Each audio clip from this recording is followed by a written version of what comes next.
Boa noite, doutores, boa noite, doutoras. Sejam mais uma vez muito bem-vindos à nossa aula. Vamos aqui dar continuidade aos nossos estudos, continuar ali de onde paramos, né? Lembrando aí que nós temos aulas todas as terças e quartas-feiras, né? E imediatamente após as nossas aulas, os nossos vídeos aí, as nossas aulas são postadas lá no canal do YouTube, pessoal. Então, mais uma vez, muito obrigado pela presença de todos, muito obrigado, né, sempre aqui pela importantíssima participação de todos vocês. Confirmando aí, doutor Flávio, confirma para mim, por favor, se está me vendo bem, se está vendo a tela compartilhada. Boa noite, professor. Tá tudo ok. Áudio tá tranquilo. Perfeito, então, muito obrigado. Boa noite aqui a doutora especial, aqui a doutora Carolina também, que manifestou no chat. Mais uma vez, sejam todos muito bem-vindos. Iniciando então a nossa aula, né? Continuação aqui da aula para dia 10/8. Vamos falar um pouquinho sobre a... Não, peraí, não é essa aqui ainda, não? Aqui, isso. Vamos falar um pouquinho sobre a classificação, né?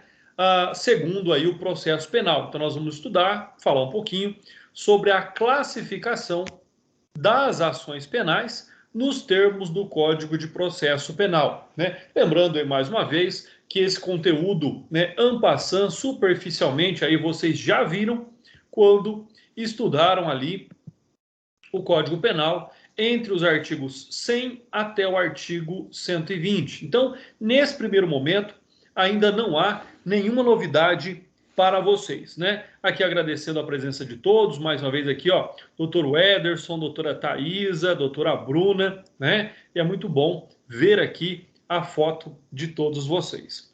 Bom, pessoal, vamos lá então, né? Falando sobre a classificação das ações penais. Lembrando que nós temos uma classificação dividida entre ação penal pública e ação penal privada. Eu, particularmente, né, gosto de dizer ação de iniciativa, né, ação penal de iniciativa pública ou ação penal de iniciativa privada. Até porque a ação penal sempre é pública, né? As ações, os processos, em observando aqui o direito penal, sempre são públicas. Em observando o direito processual penal, não há possibilidade de que sejam privadas, tá? Então, a iniciativa é pública ou a iniciativa é privada, né? Prefiro eu, como eu já disse aí, né, fazer essa nomenclatura das ações penais, né? Então, ação penal de iniciativa pública e ação penal de iniciativa privada, né? O que é que significa cada uma delas? Vamos lá. Bom, primeiro, nós sabemos que a ação penal de iniciativa pública, ou ação penal pública, aí simplificando, né, é aquela em que o titular da ação, aquele que tem o jus postulandi da ação, é o Ministério Público, né? O que é o jus postulandi, o jus postulandi?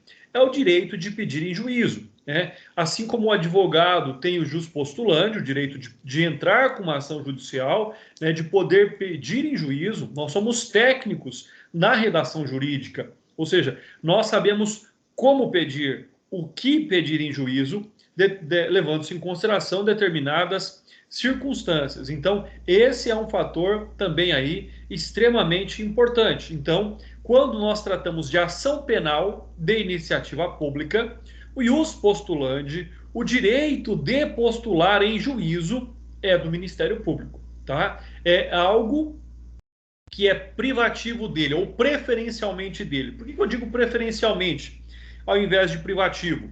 Porque na inércia dele, nós vamos ver, subsidiariamente, esse direito ele é conferido, então, ao privado. Mas vamos lá. Então, a ação penal de iniciativa pública, né? Quem possui a titularidade da ação penal é o Ministério Público. Bom, aí nós temos a ação, então, penal de iniciativa pública, ela pode ser incondicionada ou pode ser condicionada à representação. E aí já fica uma informação extremamente importante, tá? Vamos aí compreendendo por partes, vocês vão me perguntando, vocês vão manifestando, vocês vão participando. Então vamos lá. Ação penal de iniciativa pública incondicionada. O que é que significa isso? Significa que o Ministério Público tem autonomia em, estando presentes os indícios de autoria e de materialidade, o Ministério Público tem autonomia na propositura da ação. Ou seja, não precisa, não se condiciona a mais nada, senão a presença ali, né, dos elementos informativos colhidos durante o inquérito policial. Então, sobre esse aspecto, o Ministério Público tem essa autonomia, ou seja, mais uma vez, não se condiciona a nenhum outro requisito, né, justificador para a propositura da ação penal. Então, esse é um aspecto também aí extremamente importante, tá? A partir do momento, e outra coisa, essa é a regra das ações penais, tá bom? Ação penal pública, ou melhor, ação penal de iniciativa pública incondicionada, fica aí a outra observação de que ela é a regra, vou até grifar aqui de verde, ela é a regra, vou colocar um Rzinho aqui, ela é a regra para as ações penais de iniciativa pública. Nós temos ainda a hipótese da ação penal de iniciativa pública condicionada à representação. Quem é que vai representar? O que é que significa representar? Né? Representar aqui, a representação tem o sentido de autorização, tem um sentido de demonstração de vontade, de desejo. Ou seja, quem é que tem que externar esse desejo? A vítima ou o ministro da Justiça. Então, ou seja, nessas duas hipóteses, quem é que vai representar? O ministro da Justiça representa a Procuradoria da União ou a vítima representa ao Ministério Público, tá? Então, o que nós temos aqui, o que nós estamos diante é o Ministério Público continua sendo o titular da ação, condicionado a esta autorização, chamada de representação da vítima ou requisição do ministro da Justiça. Então, ou seja, ou o ministro da Justiça requisita ao Procurador-Geral de Justiça que este mova uma ação penal, ou a vítima representa ao Ministério Público que este promova uma ação penal contra seu agressor. Vamos lá. Pessoal, até aqui, com relação à ação penal de iniciativa pública, tudo bem? Conseguiram entender essa subdivisão entre incondicionada e condicionada? Conseguiram compreender?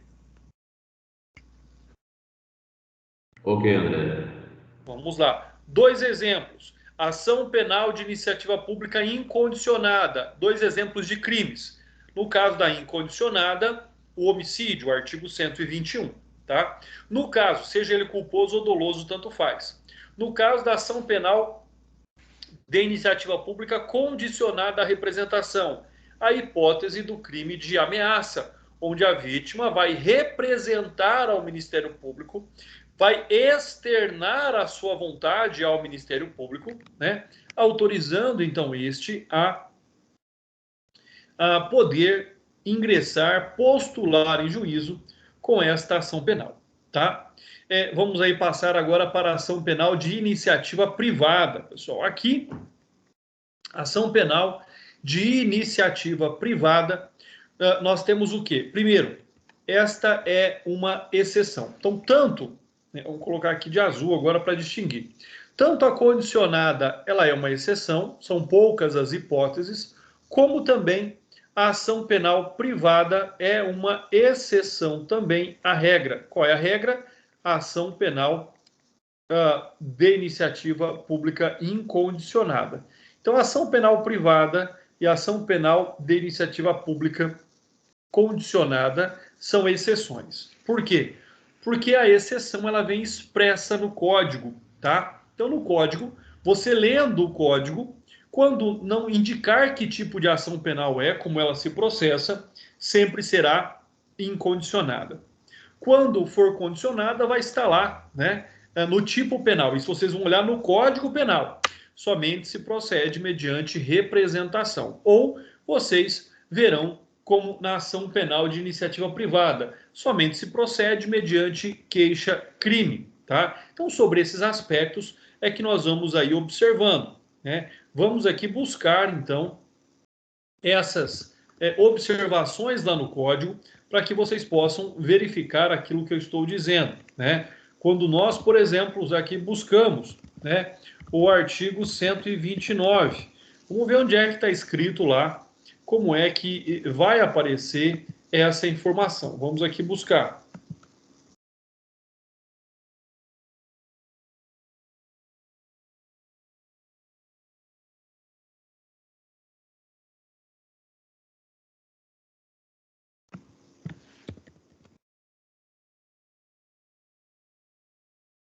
Olha aqui, vamos pegar um outro crime para ficar mais fácil. O artigo 130. Vou colar ele aqui para vocês no chat, para que vocês possam estar acompanhando comigo. Olha só.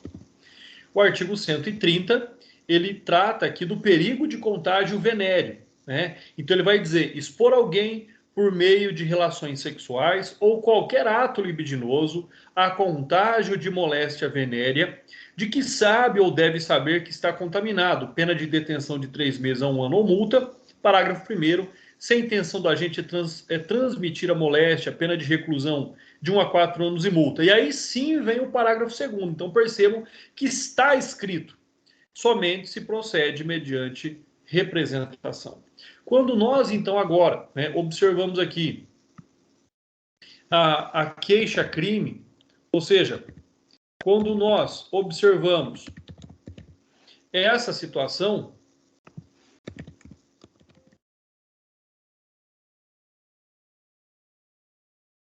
olha, quando nós observamos essas situações, quando nós observamos esta prática jurídica, né, é onde, então, nós temos que observar algumas peculiaridades, né? Então, na ação penal de iniciativa privada, primeiro, já disse que ela é uma exceção à regra, ela está vinculada a direitos disponíveis do indivíduo. Então, olha só, ela está vinculada a direitos disponíveis do indivíduo, né? Vocês vão verificar isso nos direitos, nos crimes contra a honra, e lá vai estar escrito da seguinte forma. Olha aí o que diz o artigo 145 do Código Penal, né? Vou colar aqui no chat para que vocês possam acompanhar. Lá vai estar escrito. Artigo 145. Nos crimes previstos neste capítulo, somente se procede mediante queixa. E aí, logicamente, que ele traz uma exceção. No caso do artigo 140, parágrafo 2º, se da violência resulta lesão corporal, né? Então, ou seja, o que nós temos que observar aqui é que vai estar escrito no próprio código essas informações. Então, ação penal privada, de iniciativa privada, crimes onde ali trata-se de direito disponível, normalmente os crimes contra a honra, né? Ela se subdivide em exclusivamente privada, privada personalíssima e privada subsidiária da pública. Então, o que é a exclusivamente privada? É a regra dentre as ações penais privadas, tá? Quando nós tratamos da ação penal exclusivamente privada ou propriamente dita, né, alguns autores gostam de utilizar esse termo também, é a regra geral, né? Onde a ação deve ser proposta pela vítima por meio do seu advogado, né? Então, olha só, a vítima, ela leva o nome in juris, né, de querelante, né? Ela é patrocinado, seus interesses são patrocinados por um advogado e ela vai intentar uma queixa-crime contra o querelado, ou seja, contra aquele, né, que praticou algum tipo de crime contra ela. Então, essa é a regra geral. Uma das características da ação penal privada propriamente dita, né, conforme eu prefiro utilizar, ou exclusivamente privada, é o fato de que ela permite a substituição processual, né? E aí vocês vão relembrar aí né, onde é que está a substituição processual. Alguém lembra aí onde é que diz no Código de Processo Penal sobre a substituição processual? Vocês lembram do artigo?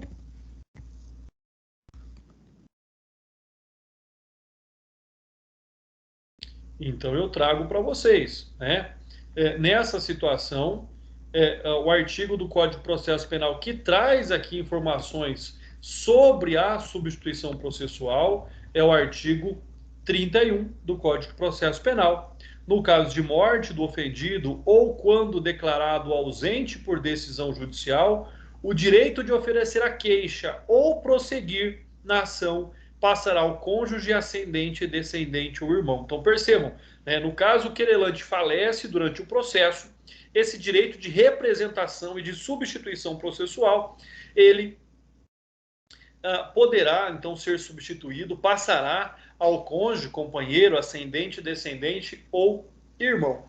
Então, essa é uma das características que nós temos da ação penal de iniciativa privada, exclusivamente privada. Bom, na outra espécie, do outro modo, nós temos a ação privada personalíssima, né? E aí onde é que nós podemos encontrar a ação privada personalíssima, né? Nós podemos localizá-la aí no artigo 236 do Código Penal. Este é um exemplo, tá?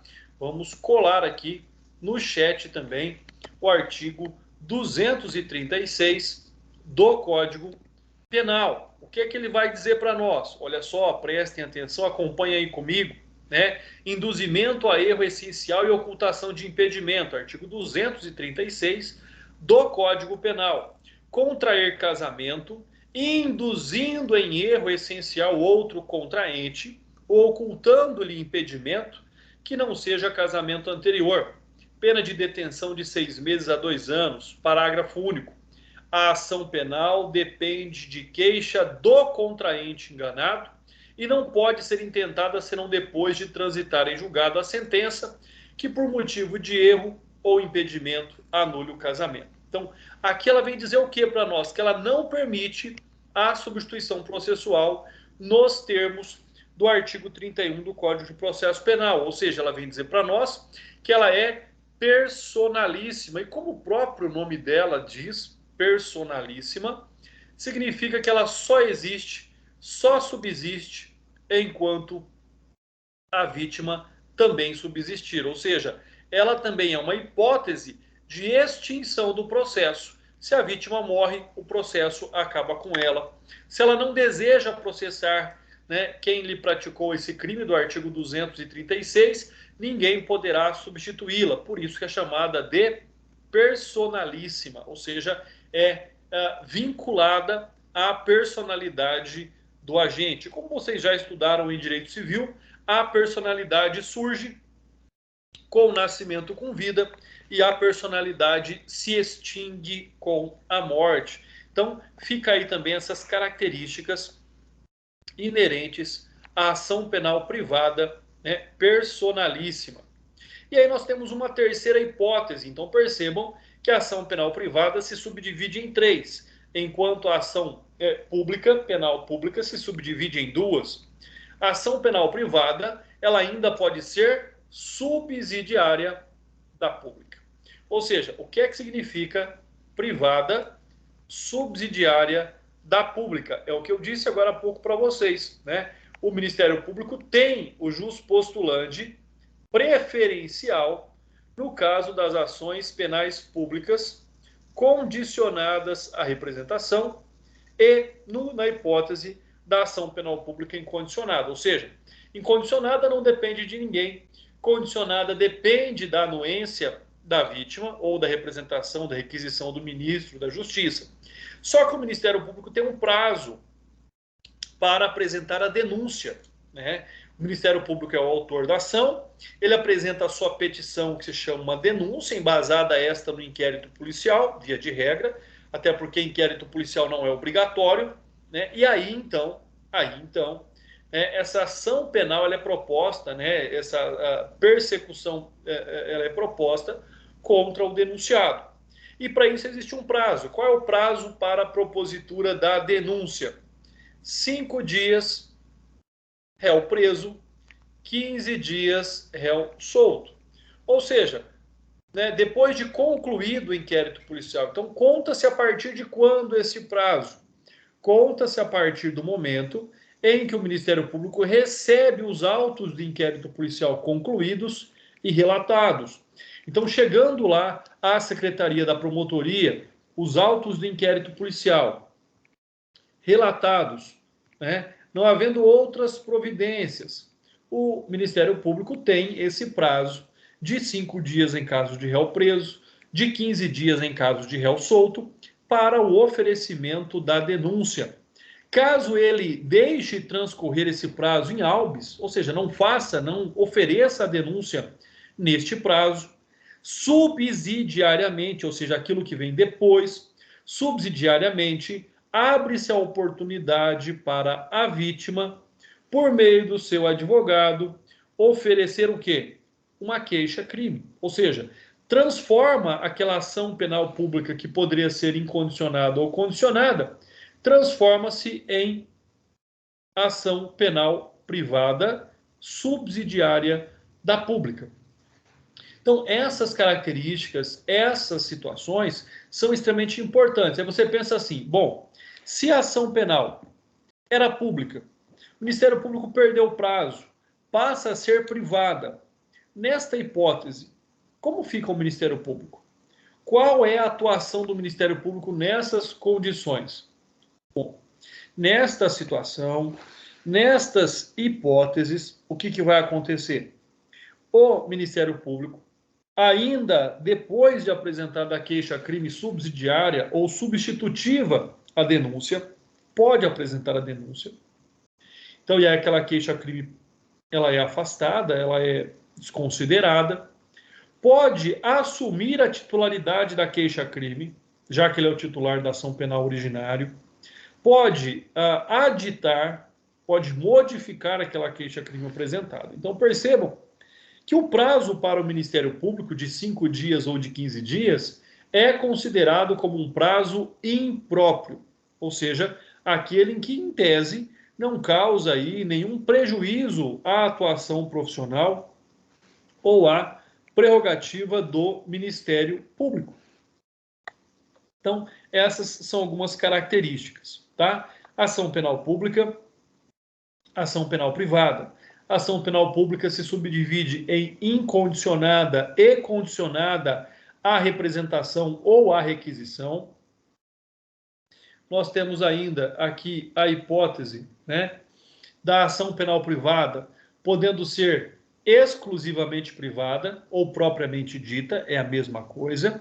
Privada personalíssima, que é aquela que se vincula à personalidade da vítima, né, não admite aqui a substituição processual do artigo 31 do Código de Processo Penal. E temos ainda a ação penal privada subsidiária da pública, quando o Ministério Público, né, não apresenta a denúncia no prazo legal, né, um prazo ainda que impróprio, o Ministério Público não apresenta a denúncia no prazo, né, de 5 dias na hipótese de réu preso, 15 dias na hipótese de réu solto.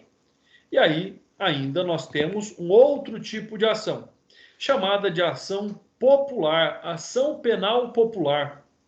Constituiria um terceiro gênero da ação penal, contudo, é rechaçada, ou seja, não se admite por grande parte da doutrina brasileira, né? Olha só o que o Norberto Avena diz a respeito. Ele traz aqui para nós um quadro, uma estrutura, né? Essa estrutura ela é aí do Norberto Avena, essa ilustração de como nós devemos compreender a multifacetada interpretação da ação penal. Então, né, como nós já vimos, a ação penal, em tese, doutrinariamente falando, ela se subdivide em pública, penal, pública ou privada e popular, né? Popular, embora prevista ali no artigo 14 da Lei 1079/50, possui constitucionalidade questionável, sendo refutada pela maioria da doutrina. Então, ou seja, na prática não se aplica, né? Agora, nas hipóteses de ação penal pública, como nós já vimos, nós temos a incondicionada, que não depende de nada, nós temos a condicionada, que depende aí da representação do ofendido ou da requisição do ministro da Justiça. No caso da ação privada, nós temos ela na hipótese de ser subsidiária da pública, ou seja, esta quando o Ministério Público, né, não apresenta aí a denúncia em tempo hábil, né? Nós temos aquela que é considerada como exclusiva, personalíssima, tá? Então, ou seja, nessas hipóteses é onde nós vamos observando essas características. Você vai perguntar, André, só que na pública, além da condicionada e da incondicionada, puxaram ali uma flechinha para a subsidiária da pública, né? Ou seja, esta modalidade de ação é referida apenas por parcela da doutrina, não integrando a divisão clássica da ação penal. Então, olha só, né? O que nós temos aqui que desconsiderar? Na doutrina, vocês vão encontrar. Talvez, num concurso público, numa pegadinha, talvez até te perguntem, tá? Mas, via de regra, não se considera subsidiária da pública. Vou pegar aqui pela cor vermelha, né? Mas fica mais chamativo.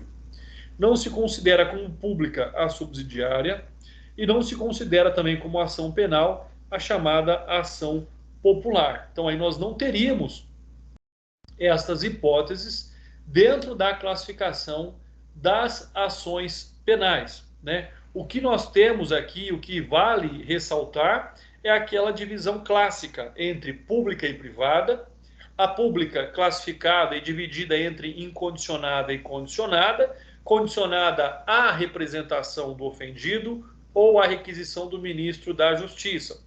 No tocante à ação penal privada, como nós já vimos, a exclusiva, que é aquela que, como eu disse, admite a substituição processual nos termos do artigo 31 do CPP. Nós temos a personalíssima na hipótese lá, e a única hipótese, viu, pessoal? Única hipótese é do artigo 236. E nós temos a subsidiária da pública, né, porque o Ministério Público não ofereceu a denúncia no prazo legal de 5 dias para réu preso ou de 15 dias para réu solto. Pessoal, até aqui alguma dúvida, alguma pergunta, algum comentário?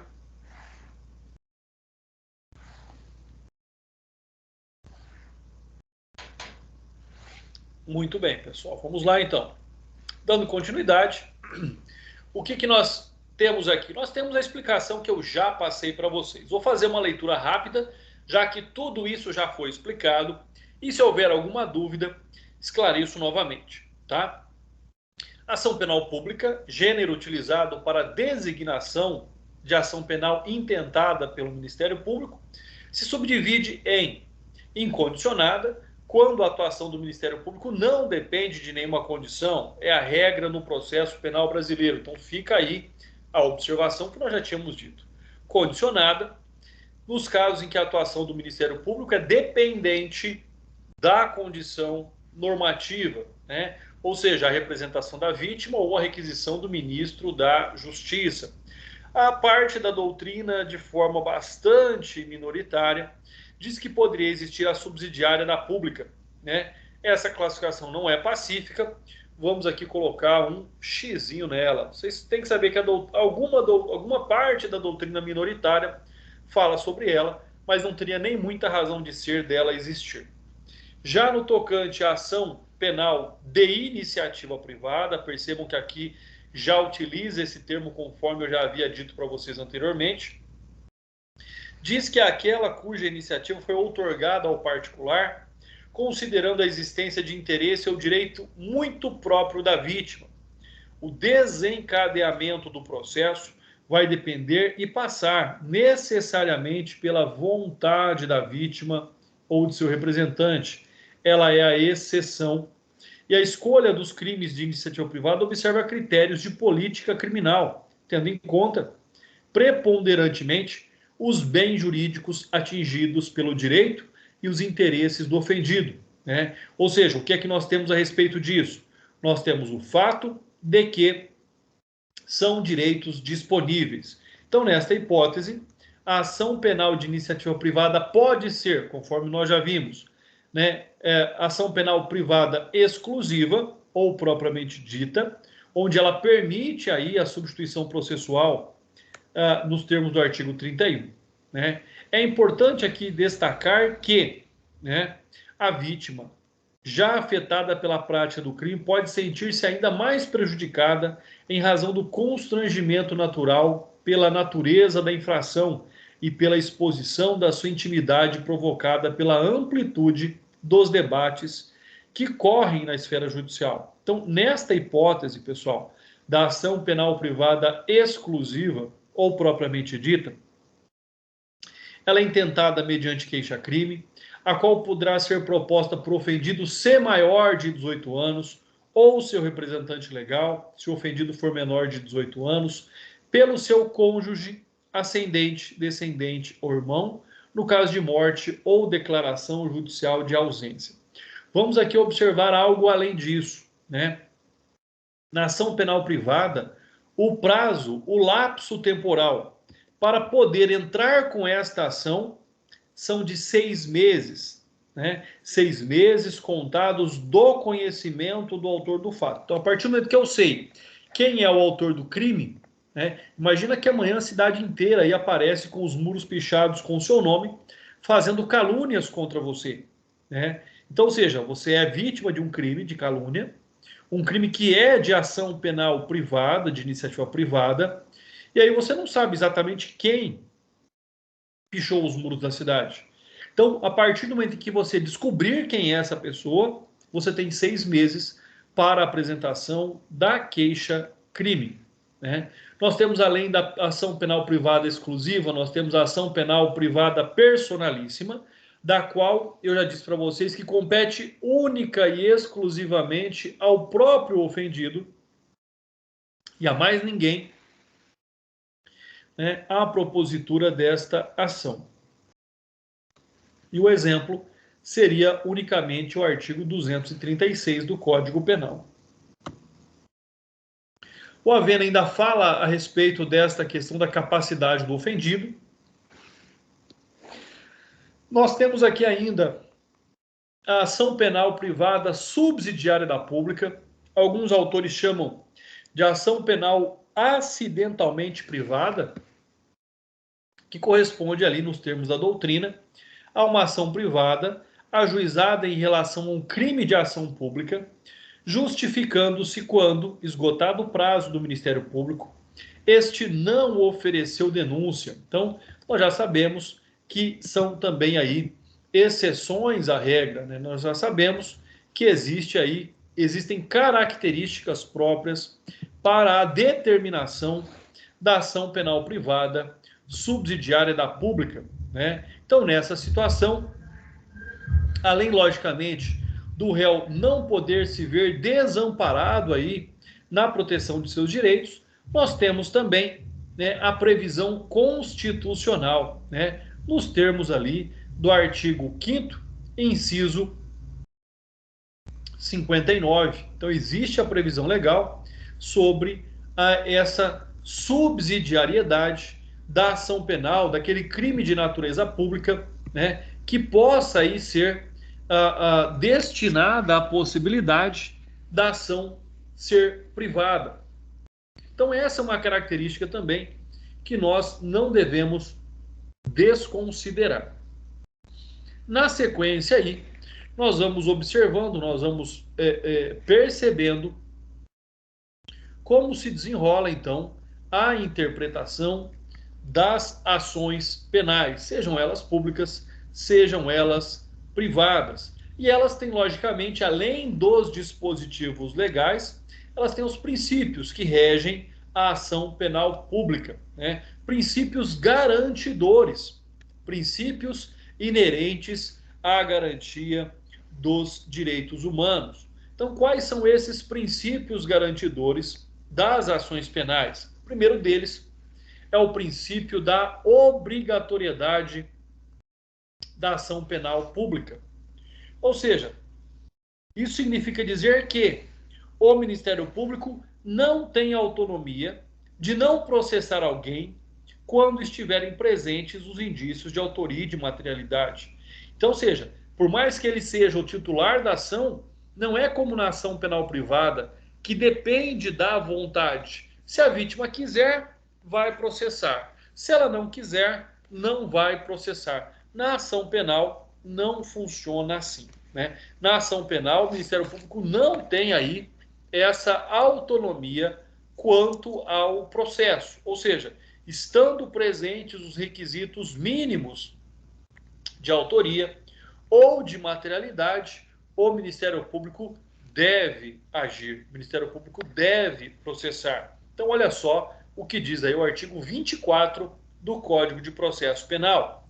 Nos crimes de ação pública, esta será promovida, pessoal. Olha aí que não há nenhuma possibilidade de dúvida, ou não há nenhuma possibilidade de simplesmente nós considerarmos aqui o critério volitivo do Ministério Público, ou seja, se o Ministério Público quiser, processa, se ele não quiser, não processa. Não é assim que funciona, não é um direito de escolha, né? E o artigo 24 diz isso para nós. Nos crimes de ação pública, será promovida por denúncia do Ministério Público, mas dependerá, quando a lei exigir, de requisição do ministro da Justiça ou de representação do ofendido ou de quem tiver qualidade de representá-lo. Então, ou seja, até aqui, vamos fazer aqui, ó, até aqui, até essa vírgula, não há nenhum tipo de dúvida. Ou seja, nos crimes de ação pública, esta será promovida pelo Ministério Público. Ele não tem opção de não querer promover a ação penal, né? Ele não tem opção de não denunciar. Será promovida por denúncia do Ministério Público. Agora, por exceção, nós já vimos, na condição de ação penal pública condicionada à representação, este então dependerá de representação da vítima ou requisição do Ministério Público. Então, é o princípio da obrigatoriedade da ação penal pública face à obrigação institucional do Ministério Público. Então, essa é uma característica extremamente importante para vocês observarem, né, na busca da compreensão dos princípios da ação penal. Uma outra questão que nós vamos observando aqui é o disposto no artigo 28. O artigo 28 diz: se o órgão do Ministério Público, ao invés de apresentar a denúncia, requerer o arquivamento do inquérito policial ou de quaisquer peças de informação, o juiz, no caso de considerar improcedentes as razões invocadas, fará remessa do inquérito ou peças de informação ao procurador-geral, e este oferecerá a denúncia, designará outro órgão do Ministério Público para oferecê-la, ou insistirá no pedido de arquivamento, ou qual então estará o juiz obrigado a atender. Qual é o problema do artigo 28? O problema do artigo 28 é que ele foi alterado pela Lei 13.964 de 2019. Ele foi alterado pelo chamado pacote anticrime, né?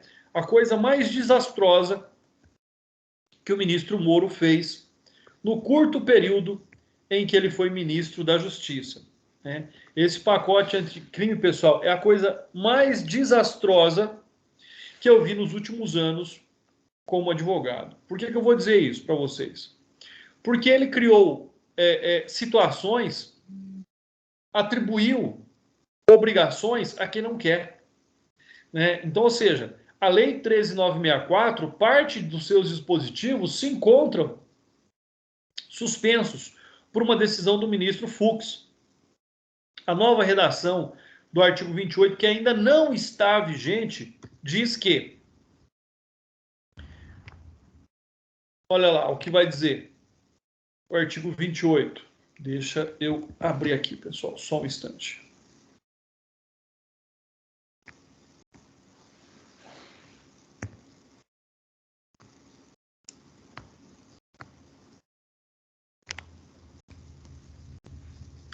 Ordenado o arquivamento do inquérito policial ou de quaisquer elementos informativos dessa natureza, o órgão do Ministério Público comunicará a vítima ao investigado e à autoridade autoridade policial e encaminhará os autos para a instância de revisão ministerial para fins de homologação na forma da lei.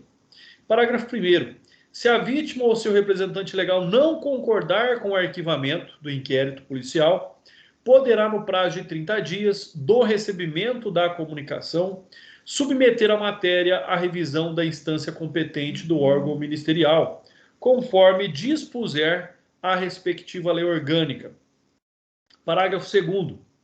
Nas ações penais relativas a crimes praticados em detrimento da União, Estados, municípios, e a revisão do arquivo do inquérito policial poderá ser provocada pela chefia do órgão a quem couber a representação judicial. Então, pessoal, qual que é o grande problema desta nova redação do artigo 28? Primeiro, aqui, a lei orgânica do Ministério Público não dispõe nada a respeito sobre um órgão revisor das decisões do promotor de justiça.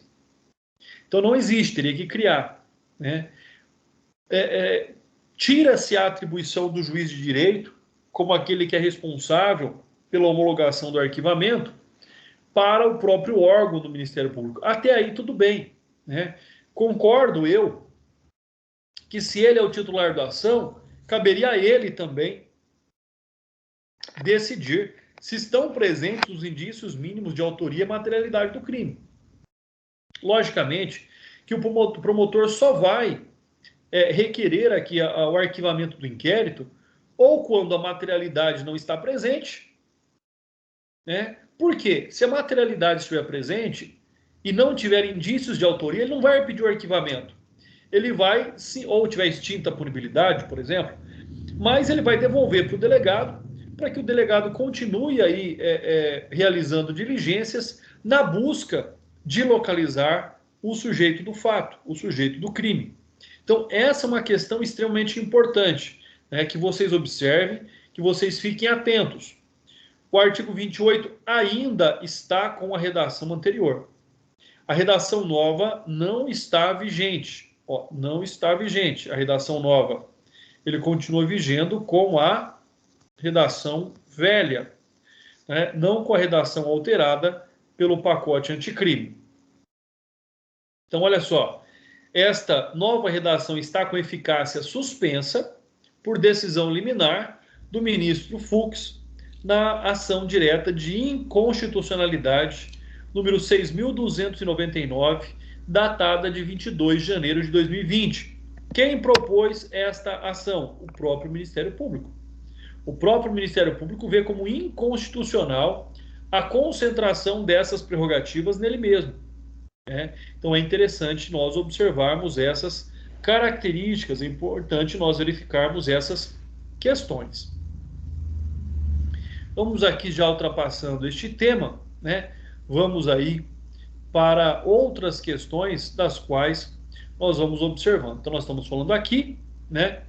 Uma outra questão que nós devemos aqui observar é que, quanto a este princípio da obrigatoriedade, alguns autores entendem que ele não é absoluto. Olha só o que diz aí o Fernando Capês, né? Atualmente, o princípio sofreu uma inegável mitigação com a regra do artigo 98, inciso 1º da Constituição Federal, que possibilita a transação penal entre o Ministério Público e o autor do fato nas infrações de menor potencial ofensivo, né? Nós temos tanta essa característica, que é a disposição do artigo 76 da Lei 9.099/95, como também a disposição, e aí sim, né, vamos fazer justiça, aí sim de forma correta, como o acordo de não persecução penal do direito processual penal. Tá? Por quê?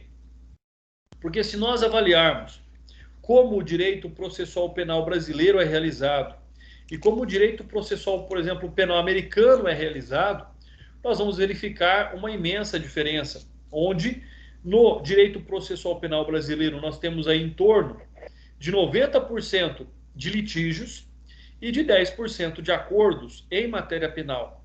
Já nos Estados Unidos esse é o inverso. Lá existe em torno de 90% de acordos e em torno de 10% de litígios em processo penal, né? Estados Unidos tudo é baseado em acordo. Ou seja, se eu mato alguém lá, mesmo sem intenção, homicídio doloso, culposo, na direção de um veículo automotor, eu tenho como negociar para não ser preso, né? Ou seja, eu posso, olha, eu vou financiar programas de conscientização para motoristas, eu vou dar o exemplo praticando ações sociais, eu vou indenizar a família da vítima. Então, existem meios capazes e possíveis para se transacionar, para se negociar com mais abrangência, inclusive em matéria penal. O que no Brasil, agora que nós estamos ainda gatinhando sobre essas perspectivas, né? Ou seja, agora que nós temos, né, a partir da Lei 9.099/95, artigo 76, nós temos a transação penal e agora, nos termos aí também, né, da Lei 13.964/2019, nós temos o acordo de não persecução penal. Além disso, né, conforme diz aí o Capes e o Renato Brasileiro sobre este tema, eles vêm dizer também existe aí o termo de ajustamento de conduta, os TACs, cujo cumprimento tornaria desnecessário o processo penal pelo mesmo fato e os custos e despesas dele decorrentes, né? Como no caso, por exemplo, do parcelamento de débito tributário, que suspenderia a pretensão punitiva caso a formulado anteriormente ao recebimento da denúncia, de acordo com o artigo 83 da Lei 9.430 de 96. Nós temos ainda o acordo de leniência, cuja celebração suspende o curso do prazo prescricional e impede o oferecimento de denúncia contra o beneficiado. Seriam outras hipóteses aí de exceção ao princípio da obrigatoriedade. Então, seja, aqui o que nós estamos dizendo é: existem exceções ao princípio da obrigatoriedade? Existem. Mas não é que simplesmente o promotor vai desistir da ação. Ele tem opções. Ao invés de resolver aquele caso por meio do litígio, ele teria a oportunidade de resolver aquele caso por meio de um acordo, seja em nível do juizado especial, nos termos do artigo 76, seja em nível do Código de Processo Penal, nos termos dessas possibilidades jurídicas, né? Desde, mais uma vez aqui, o TAC, desde o parcelamento de débitos tributários, desde o acordo de não leniência ou acordo de não persecução penal. Então, hipóteses onde a pena é inferior a 4 anos, estamos diante de réu primário com bons antecedentes, né? E o dano causado é possível de ser reparado, tá? Então, nós não chegamos ainda naquele limite, naquele patamar de negociação dos Estados Unidos, mas sobre esse aspecto já evoluímos muito e isso coloca e cria exceções, então, ao princípio da obrigatoriedade do Ministério Público em apresentar a denúncia quando estiverem aí presentes indícios de autoria e a certeza da materialidade. Vamos falar um pouquinho agora do princípio da oportunidade da ação penal privada. Olha só, a partir do que nós falamos de ação penal pública é obrigatoriedade. Falando de ação penal privada, falamos em oportunidade. Ou seja, é oportuno, é vantajoso, é de interesse da vítima, do querelante, né, propor essa ação penal privada, pagar um advogado, né, para ingressar com essa ação contra o seu ofensor, e essa é a grande questão. Ou seja, nesta ação penal privada, independentemente se ela é subsidiária, independentemente se ela é personalíssima, independente se ela é propriamente dita, nesta hipótese, depende exclusivamente da vontade, conveniência e oportunidade do ofendido. E nas hipóteses aí permitidas por lei, dos seus representantes. Então, aqui é disponível, ou seja, né, por isso que ele coloca um princípio da oportunidade. É oportuno? É desejável? É aquilo que ele quer? Ele pretende alcançar um resultado ali esperado? Então, essas características é que trazem aí essa concepção do princípio da oportunidade da ação penal para a ação penal privada. Ele não existe, por exemplo, para a ação pública. Por isso que são princípios da ação penal, né? E aqui nós vamos falando a quais tipos de ações penais eles, então, aí se aplicam. Né? Sobre este princípio ainda, nós temos aqui que ressaltar que essa ação penal vai ficar vinculada ao juízo de valoração pessoal do ofendido. Então, o que significa dizer isso ainda? Olha só, significa dizer que se o Ministério Público propor a ação penal, como ele é obrigado, em existindo indícios de autoria e materialidade, ele não pode desistir dessa ação penal. André, mas ele se convenceu durante o processo, durante a instrução, colheita de provas, de que a pessoa não deve ser condenada. O que ele faz? Se ele é um promotor de justiça, ele não é um promotor de condenação. E ele passa a compreender que a maior justiça para aquele processo não é condenar o inocente, porque as provas, durante o processo, existiam indícios de autoria, mas a pessoa provou que não estava no local do crime naquele momento. Existem provas de que ele não é o autor do fato. E aí, o que o promotor de justiça faz? Lá no final do processo, lá no momento dos memoriais, ele pede a absolvição do indivíduo. Aí você fala, André, mas ele pode pedir a condenação quando ele entra com a ação e depois ele pode pedir a absolvição? Pode, porque o convencimento é mutante. Ele pode se convencer de forma diferente, tá? Então não há nenhum problema. Por outro lado, sobre um aspecto coerente, na hipótese da ação penal privada, nós temos aqui algumas possibilidades.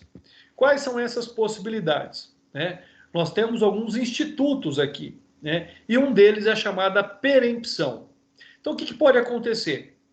O querelante, durante a ação penal privada, tanto pode desistir da ação, dizer, olha, não tenho mais interesse nela, tanto pode perdoar o acusado, né, conceder o perdão, como pode praticar a perempção. O que é a perempção? Ele é intimado para praticar um ato processual e não o pratica no prazo máximo de 30 dias. É chamado de abandono processual. Tá? Não tem nenhuma consequência para o querelante, senão a extinção do processo.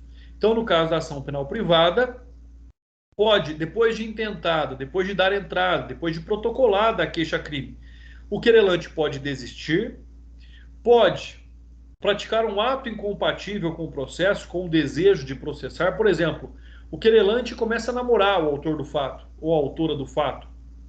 É um ato incompatível com o desejo de processo. Ele pode perdoar e ele pode praticar a perempção, que é considerada como o abandono processual. Tá? Então, sobre essas características, ele pode desistir da ação penal privada proposta por ele. O Rangel, ele diz o seguinte, olha só o que diz aí o Rangel. A de iniciativa privada dá faculdade ao ofendido para verificar se vale a pena o escândalo do processo para a punição do criminoso, ou se lhe é melhor a impunidade em vez da publicidade de um fato que diz mais respeito à vida íntima do ofendido. Então, essas características são extremamente importantes, né? Imagina, pessoal, aqui, alguém sai aí falando, fofocando, né? Dizendo que o marido da fulana está saindo com a Bertana. Ou seja, então, são situações como essa, que quanto mais ibope você dá para aquele fato, pior é, né? E mesmo que, e se for verdade que a pessoa está saindo, existe também o direito de provar que é verdade. E se houver essa prova, não há prática de crime algum, né? O direito aí de provar da exceção da verdade. Olha, eu falei e provo que o marido da fulana está saindo com a Beltrana. Ou seja, na dúvida, né, vamos pensar assim, melhor dizendo, na dúvida, fica quieto. Não vai sair processando as pessoas aí à torto e à direita, tá? Né, já falei aqui para vocês da possibilidade da renúncia, né, que ela é prevista aí nos artigos 49 e 50, do Código de Processo Penal. Já comentei com vocês também do período, do prazo de decadência para poder propor a queixa-crime, que é de 6 meses, contado a partir aí do conhecimento do autor do fato.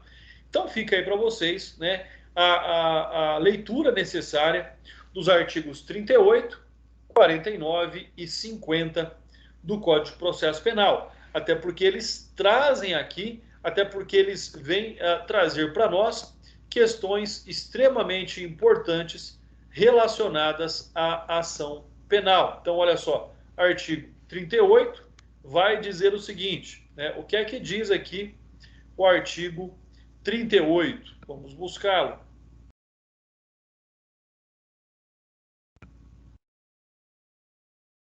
Só confirmando, isso. Então, o artigo 38 vem dizer para nós o seguinte.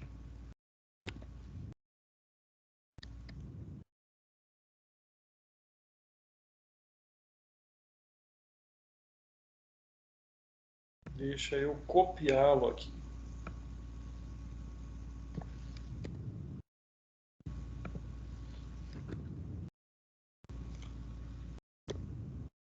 O artigo 38 do Código de Processo Penal tem aí a seguinte redação: salvo disposição em contrário, o ofendido ou seu representante legal decairá do direito de queixa ou de representação, se não exercer dentro do prazo de 6 meses, contado do dia em que vier a saber quem é o autor do fato, ou no caso, artigo 29, do dia em que se esgotar o prazo para o oferecimento da denúncia, no caso lá da ação penal privada subsidiária da pública, né? Parágrafo único. Verificar se há decadência do direito de queixa ou de representação dentro do mesmo prazo, nas hipóteses, nos casos do artigo 24, parágrafo único e artigo 35. Já os artigos 49 e 50 do Código de Processo Penal vêm dizer para nós o que segue. Vamos lá também compartilhar no nosso chat, pessoal. Tá tudo aí, né? É importante sempre quando nós estivermos diante de um artigo que nós façamos a leitura dele.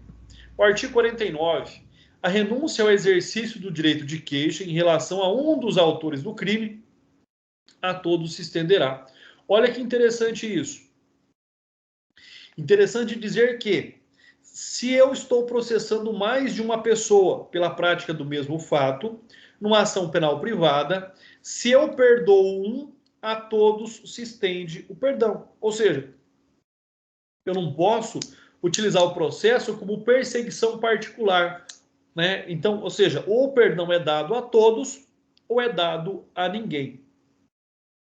Agora, o artigo 50. A renúncia expressa constará de declaração assinada pelo ofendido por seu representante legal, o procurador com poderes especiais. Parágrafo único. A renúncia do representante legal do menor que houver completado 18 anos não privará este do direito de queixa, nem renúncia do direito excluirá o direito do primeiro, né? A renúncia do segundo excluirá o direito do primeiro. Ou seja, quer dizer que, se o representante legal do menor de 18 anos, assim, né, não entra com ação penal, né, ou simplesmente concede o perdão ou renuncia ao direito do processo, quando essa criança completar 18 anos, ela poderá ainda propor a queixa-crime ali. Tá? Então fica esse momento subsidiário aguardando a manifestação de vontade do menor de 18 anos. Esses conceitos serão estudados mais adiante. Importante dizer que o princípio da oportunidade pode se manifestar no processo penal, e aí vocês têm nos próprios slides, né, a redação dos artigos 38, 49 e 50. Pessoal, agora são ainda 19 horas e 49 minutos. Vamos agora estudar o princípio da indisponibilidade da ação penal pública. Ele vem complementar o princípio da obrigatoriedade, né? Se estamos diante do princípio da indisponibilidade, ele vem em complementação ao princípio da obrigatoriedade. E diz o seguinte aí, o artigo 42 do Código Penal. Perdão, Código de Processo Penal. Perdão, artigo 42 do Código de Processo Penal. O Ministério Público não poderá desistir da ação penal, que é o que nós já comentamos. Ele não pode desistir depois que ele propor, mas ele pode, se convencido diferentemente da condenação, pedir a absolvição do denunciado durante o processo. Tá? Então, essa é uma questão extremamente importante. Não pode desistir, também não pode e não tem legitimidade para transigir quanto ao seu objeto. Ou seja, ele pode aqui praticar a transação penal? Pode, tá? Mas ele não pode fazer um acordo sobre o fato que é criminoso, que tem indício de autoria e materialidade. Então ele não pode, né? Logicamente, como eu disse para vocês, o TAC, a transação penal e o acordo de não persecução penal, dentre outros, eles existem, mas também quando, em situações específicas, né, quando se tem dúvida quanto à autoria. Então, garante ali o direito ao Ministério Público de propor, por exemplo, aquilo que é mais comum, que seria a transação penal ou o acordo de não persecução penal. Então, são hipóteses mais frequentes, são hipóteses aí mais comuns.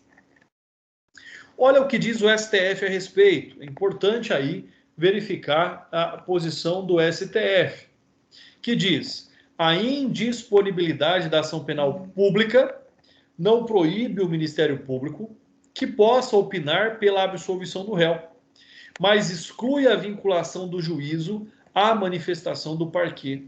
Tudo em vista da vedação inscrita nos artigos 42 e 576 do Código de Processo Penal, que impedem o Ministério Público de desistir da ação penal ou do recurso que haja interposto, né? Então aqui se estende também aos recursos, nos termos lá do artigo 576, já está lá no final do Código de Processo Penal. Então, sobre essas hipóteses, entrou com a ação, não pode desistir, interpôs um recurso, não pode desistir.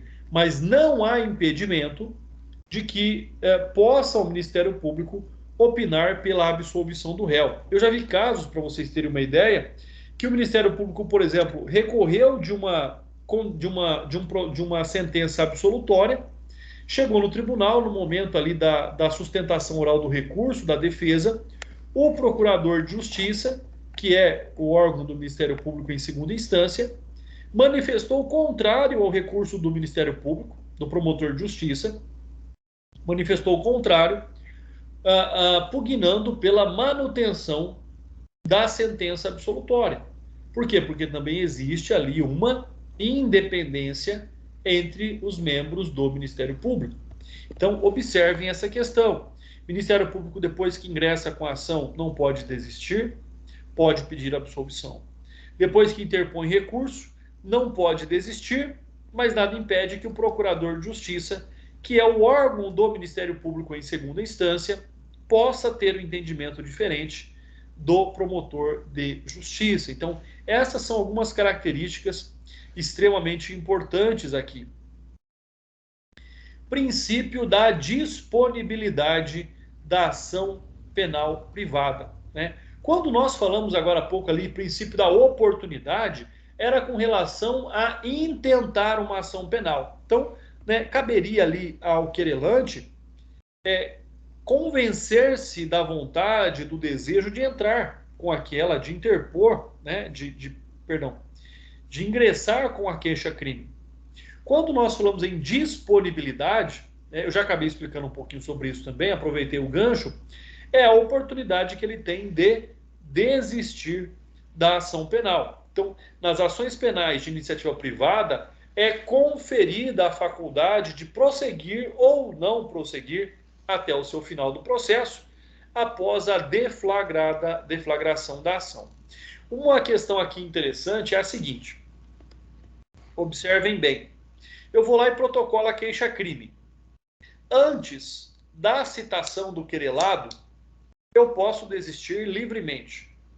Depois da citação do querelado, para desistir da ação, eu dependo da concordância do querelado. Por quê?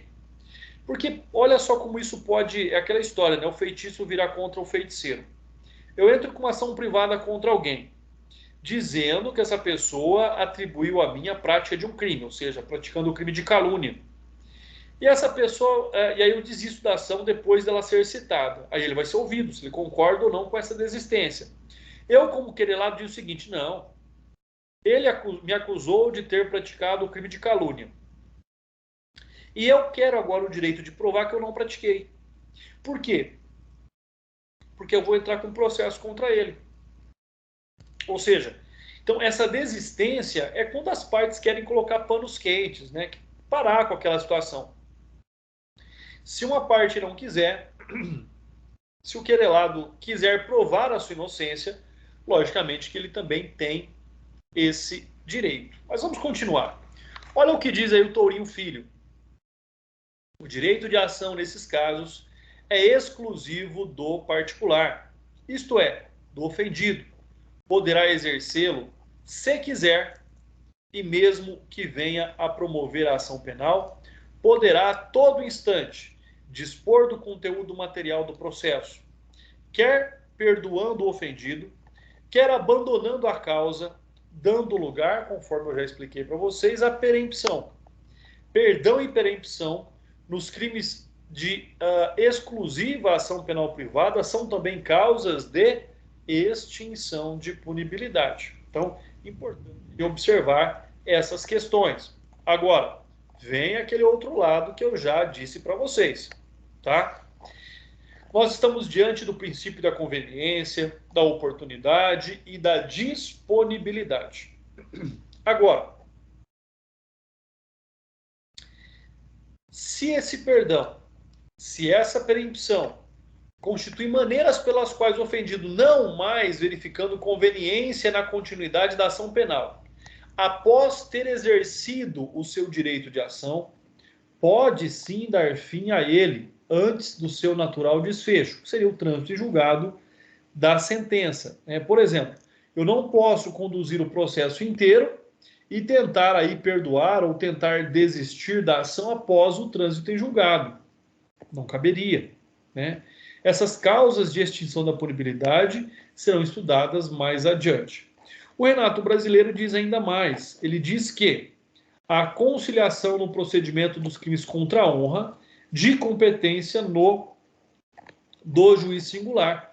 E dessa forma, os artigos 520 a 522 do CPP, né, no procedimento especial, referente a esses crimes. Então, existe ali um procedimento próprio que trata desta possibilidade. E aí o juiz, então, antes de receber a queixa, oferecerá às partes a oportunidade de se reconciliarem, caso seja promovido o entendimento entre elas. Será assinado o termo de desistência pelo querelante e a queixa será arquivada. Olha só, termo de desistência pelo querelante e a queixa será, então, arquivada, pessoal. Princípio da indivisibilidade da ação penal pública. Pessoal, para que não fique muito cansativo, para que não fique aqui muito extensa a nossa aula, me coloco agora aqui à disposição de vocês, né? Me coloco aqui à disposição de tirar as dúvidas que vocês possam ter sobre a nossa aula de hoje. Fiquem à vontade para fazerem as suas manifestações, tá? E aí amanhã nós continuamos sobre aquele novo tópico, para que ela não fique muito extensa, muito cansativa.